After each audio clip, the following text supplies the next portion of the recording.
What's up, everybody? I'm back. I apologize for the delay.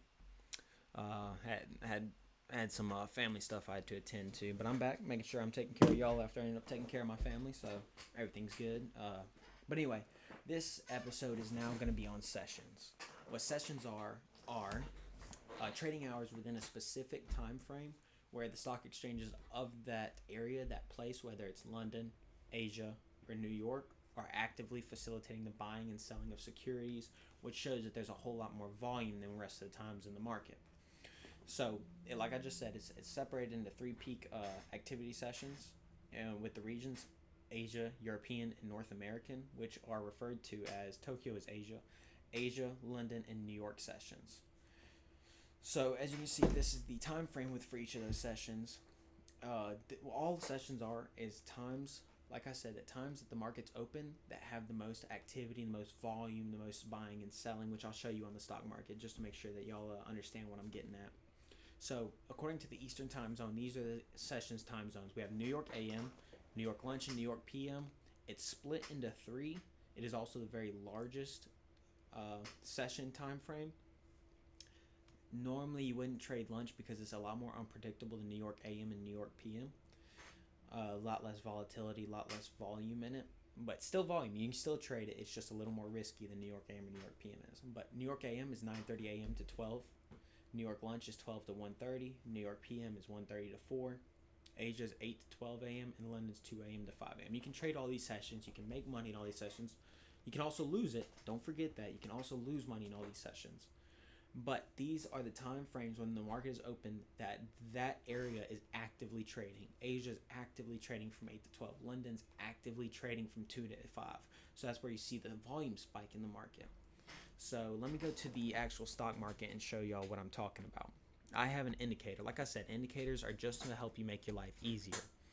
Let me turn these off. You shouldn't need to rely on indicators for trading. It's just to help.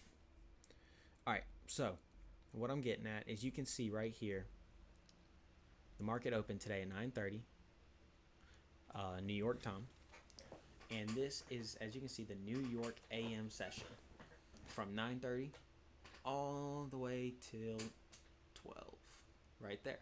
And then at 12, New York lunch starts, and it ends at 1:30, so it'll still continue. From yesterday, my apologies, from Friday, you can see New York AM right here, New York lunch right here, and then New York PM right here. And as you can see, if you look after New York PM, New York PM ends right here. Look at this. The market's open for another hour after New York PM. There's very little to no volatility, no volume, so the market's not actually moving very much. That all it is a consolidation, and it's really not worth trading. You're only going to risk your money more than anything else. And so then we get to Asia session, which is from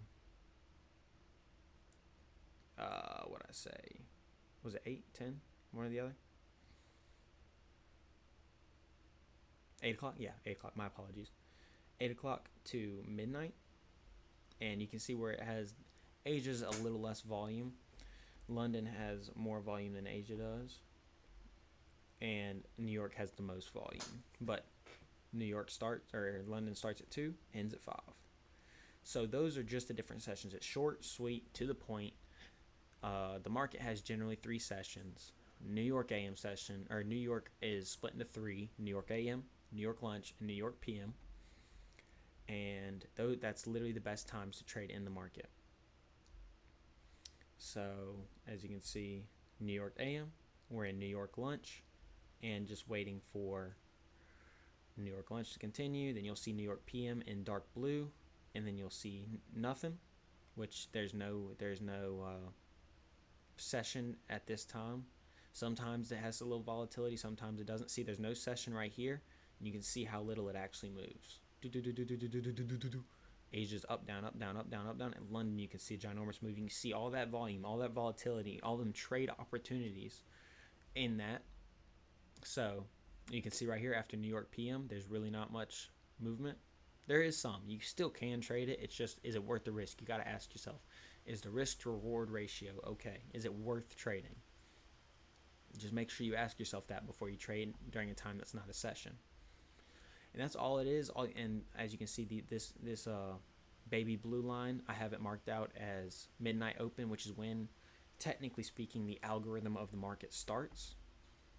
And we have this yellow line, which is the market open, 9:30 market open. Those are two liquidity points that I'll talk about in the next episode. So you see market, New York AM. This is the low of New York AM. This is the high of New York AM. High of London, low of London, high of Asia, low of Asia, etc., etc. I like this indicator because you see right here where Asia is over, but the orange line continues across, and the orange line continues until it gets swept, and then it completely stops the line. I really, really like that. That's also dives deeper into liquidity. So you see London all the way here, and it stopped once it finally got swept or continued past, but the bottom has not. That's why it continues. Even though London's over, it continues past.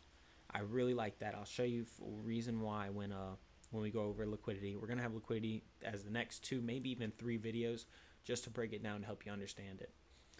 But that's about it. That's all I'm going to say is just going over those sessions, and just type this out for you, just to make sure that if you write notes or whatnot, just make sure you have it down there to be able to remember it, to be able to understand it. And that's about it for this one. Thank you.